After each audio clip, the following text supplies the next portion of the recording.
Okay, so let's get right into it. We're all trying to have better relationships, right? Less drama, more connection. And the secret isn't some complicated trick, it's something much deeper: emotional maturity. Think of it like a hidden operating system that quietly runs in the background, helping people navigate tricky conversations and tough relationships without crashing. And today, we're going to pull back the curtain and see exactly how that system works. I mean, does this just hit a little too close to home? This is from a story about a super tense family dinner, and wow, it just nails that incredibly frustrating moment.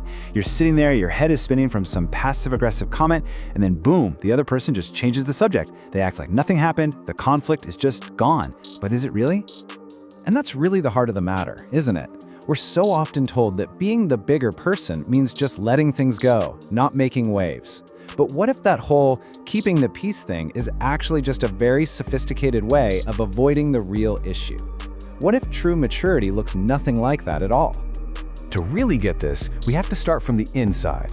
See, real emotional maturity isn't about having the perfect comeback in an argument. It's all about the strong mental foundation you build for yourself long before any disagreement ever pops up. It is your inner operating system. A huge part of this operating system is a concept called emotional budgeting. Just think about it for a second. Your emotional energy is not an infinite well. It's a finite resource, kind of like the money in your bank account. And emotionally mature people are incredibly smart about how they spend it. They just choose not to pour that energy into arguments that are going to give them zero positive return. So when they're silent, it's not surrender. It's a strategic investment in their own sanity. So, what does this strong mindset actually look like in day-to-day life? Well, for one, it means you realize you are in the driver's seat of your own emotions. You don't waste energy on things you literally cannot control, like traffic. You take ownership for your own happiness. You actually learn from your mistakes instead of just making them over and over again. And you stop walking around feeling like the world owes you something. This is the bedrock. And here's the kicker. They know this isn't some overnight fix. Building this kind of inner strength, whether it's in your health or in your relationships, takes time. They understand that real, meaningful change is a long game. Maturity is a practice, not some finish line you cross. Okay, so you've built this strong inner foundation. Now what? How does an emotionally mature person actually deal with conflict when it shows up at their door? Well, it all comes down to choosing your battles very, very wisely. It's a total shift from trying to win to trying to resolve. This quote just perfectly sums it up.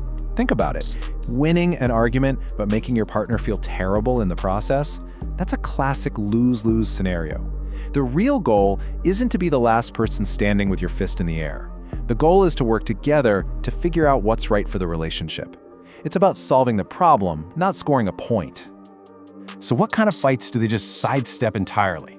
Well, things like the blame game, where it's all about pointing fingers, or arguments driven by pride, where your ego just has to be right.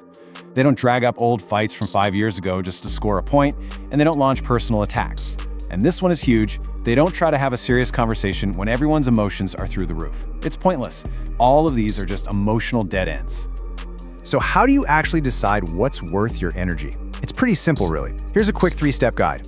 First, evaluate. Ask yourself, is this actually important? Is my time better spent on something else? Second, analyze. Do a quick cost-benefit check. What is this fight going to cost me emotionally? And third, set an exit point. Know when to say, okay, we're going in circles, and just move on. Sometimes walking away is the most powerful move you can make. All right, now let's zoom in a little closer, because this is where the rubber meets the road. A massive piece of emotional maturity is the specific language you use, and maybe even more importantly, the words you don't use when things get heated. Oh, this is a classic, right? You always do this, or you never listen. The second those words come out of your mouth, the other person is already on the defensive. They're not listening anymore. They're just trying to find one exception to prove you wrong. The more mature approach is way more specific. When you interrupted me just now, I felt like my opinion didn't matter. See the difference? You're talking about one specific action and how it made you feel. That's an invitation for a conversation, not a declaration of war. Telling someone they're being too sensitive is basically a shutdown. It's a way of saying your feelings are wrong. The mature alternative completely flips that. You validate their emotion. I can see this is really important to you.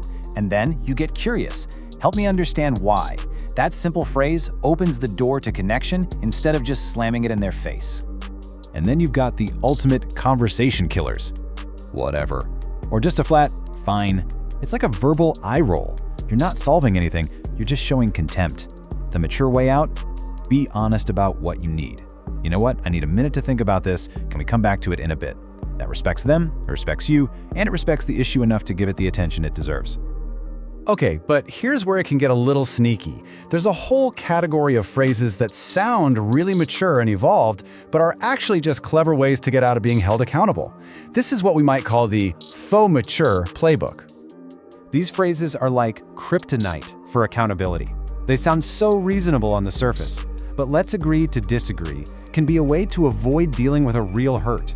The classic, "I'm sorry you feel that way," is not an apology for your actions, it's an apology for their feelings. And a new one that's popping up everywhere is weaponizing therapy speak, like saying, "I'm setting a boundary," when what you really mean is, "I don't want to talk about this." It's a way to shut down unnecessary conversation and sound enlightened while doing it. So you put in all this work, you build the inner mindset, you learn to choose your battles, you master the language. What's the big prize at the end of all this? Well, it's something pretty amazing. It's about becoming, well, for lack of a better word, untriggerable. What this really means is that you make a fundamental shift inside your own head. You go from immediate reaction to calm observation. So instead of hearing something and immediately thinking, "You're wrong," you learn to step back and think, that's interesting. I wonder why they see it that way. You go from being a participant in the drama to an observer of it, and that changes everything. And what does that actually look like in real life? It means that all these little things that used to feel like a 5-alarm fire just don't anymore. Someone disagrees with you? Okay, that's just a different point of view. You get some criticism? That's just data you can use. You make a mistake? That's a lesson. You develop this incredible resilience that keeps you steady, even when life gets messy. Because deep down, this entire operating system runs on one simple, powerful truth. At some point, you just realize that the feeling of inner peace is so much more valuable than the short-lived buzz you get from winning an argument. That isn't weakness, that is profound wisdom. And why does any of this matter? Because this whole approach, this focus on finding solutions, communicating clearly, and valuing your own peace, it creates something called emotional safety. And emotional safety is the soil where everything good in a relationship grows. We're talking trust, intimacy, real, lasting joy. It means you know you can face problems together as a team. So, I'll leave you with this question to chew on. Just take a look at your own life right now. What is one argument, one little conflict, one disagreement that you can approach differently this week? What is one battle where you can shift your goal from winning to resolving? The answer to that question might just change everything for you.